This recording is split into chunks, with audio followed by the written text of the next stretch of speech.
You've probably heard of the Scythians, right? These masters of the Eurasian steppes. Nomadic, a bit mysterious, and famous for their absolutely stunning gold artifacts. But here's the thing, that gold, it's not just treasure. It's a history book. So let's open it up and see what stories it has to tell. So, when you're an archaeologist and you're trying to figure out, is this a Scythian burial site? There are basically three things you look for. Think of it like a cultural fingerprint they left behind in their tombs. And here it is. They call it the Scythian triad. You've got their distinctive weapons, like that super cool Kaneka short sword, then their specialized horse gear. I mean, you have to have top-notch gear if you're living on horseback. And finally, their one-of-a-kind animal-style art, just packed with these fierce, powerful beasts. For the longest time, everyone kind of looked at these as three separate things. But what if they're all connected? What if they're telling one single story? Yeah, what if all this amazing art we see on their weapons and their gear isn't just for looks? What if it's actually a secret story? A story that, if we follow it over 300 years, lets us watch them go from this loose band of warrior tribes to a full-blown, powerful kingdom. Okay, so let's rewind. We're going to start at the very beginning, in the 7th to 6th century BC. Back then, Scythian society was all about one thing, and one thing only, the warrior. And man, does their art show it. So the art from this early period, you pretty much only find it on the tools of their trade. We're talking weapons and horse harnesses. And the designs are so raw and powerful, you see these coiled predators, the heads of birds of prey, and this wild hybrid creature called a griffin ram. And get this, we've only found about 8 of these high-status items from this entire period. The art here had one job, and one job only, to scream, "I am a powerful warrior." It's basically their original LinkedIn profile, just, forged in solid gold. But then, right around the end of the 6th century BC, everything changes. And I don't mean a small change. I mean a full-on explosion. Suddenly, there are new forms, new ideas, new kinds of art. It's a sign that their entire culture is going through a massive transformation. You can literally see the shift on this timeline. For centuries, it's all about the warrior. Then, bam! What experts call a sharp change in their material culture. All of a sudden, art isn't just for swords and shields. It's showing up everywhere. On personal jewelry, fancy bowls, mirrors, even on these incredibly elaborate sarcophagi. And it's no coincidence this is all happening right when they're having a lot of peaceful interaction with the Greek cities along the Black Sea. This comparison really lays it all out, doesn't it? We go from art on weapons to art on, well, everything else. The subjects change too. It's not just local predators anymore. Now we're seeing griffins, sphinxes, even gods and goddesses that look like people. The whole point of the art changes. It's not just about being a tough warrior anymore. It's about showing off your social status, telling myths, and maybe even for some spiritual protection. So all this trade and contact with the outside world, especially with the Greeks, it wasn't just about getting new stuff. It brought in new ideas, new stories, new beliefs, and a whole bestiary of new monsters and gods for their artists to play with.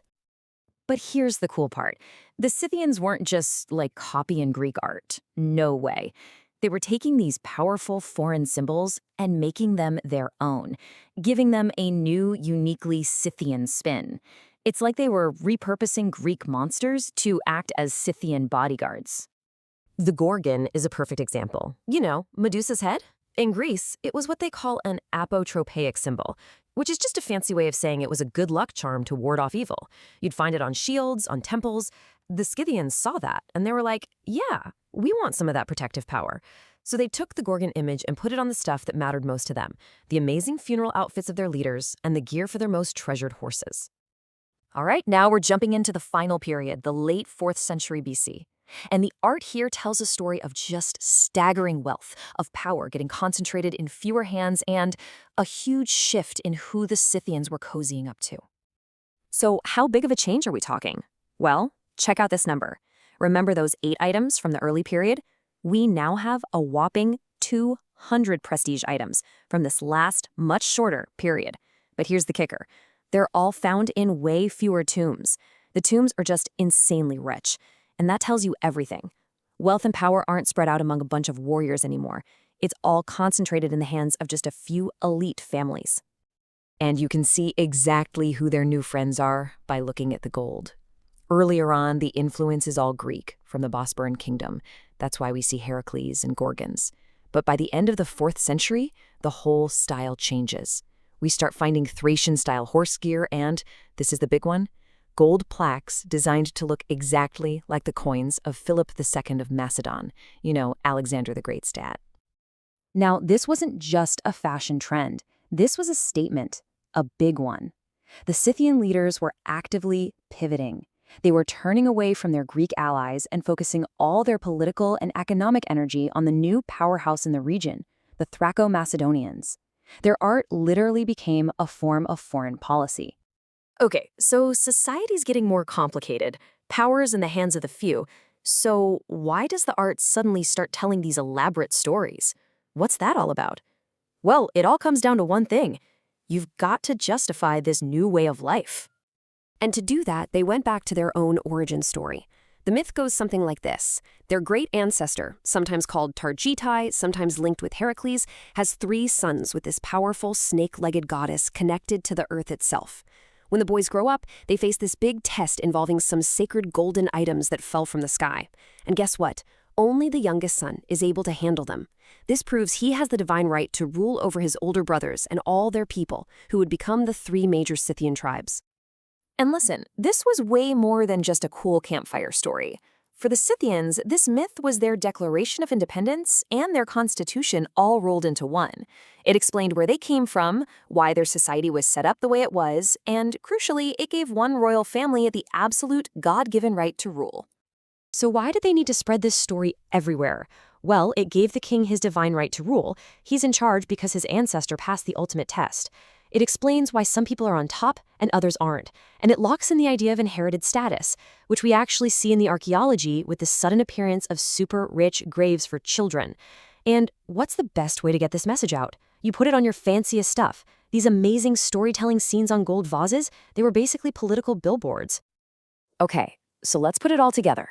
Just by following the trail of gold, we've watched the Scythians make this incredible journey from a culture of warriors to a full-fledged kingdom with kings and dynasties. And this chart really sums up the whole story. You start in the Archaic period. Animal art on weapons tells you it's all about being a great warrior. Then you move to the Classical period. Mythological stories on luxury items show a society trying to explain why a king should be in charge. And by the end, in the late period, art that looks like foreign money tells you this is now a kingdom playing the great game of international politics. So in the end, it's pretty clear that Scythian art was never just beautiful. It was a living, breathing language.